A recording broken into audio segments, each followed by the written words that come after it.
You have a constant feeling of something is about to explode in society, from the smoking, drinking, dancing, freely visiting Paris. On the opening credits, you have this incredible music score and these drawings, and throughout the film you have this music.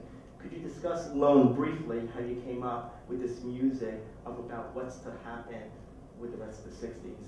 But that's really a group effort, because Nick knows so much more about the music of that time than I do. Nick has talked a lot about the lack of rock and roll and the lack of anything recorded in Britain then that would be that would add to the teenage energy that they all so urged for, but that simply wasn't there. There are a couple of American tracks in the film, but most of them are the music that they would listen to.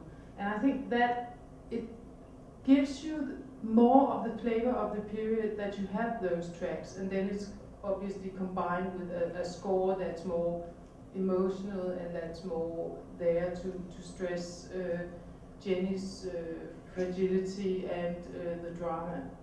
Hard question to answer, but I did what I could to actually break that barrier between the period and now, because I think it's hard to be moved by period films in general. You can be impressed and you can be entertained, but it's hard to feel seen and understood as a member of an audience when you watch something that takes place in a different time. And I'm really happy if it works.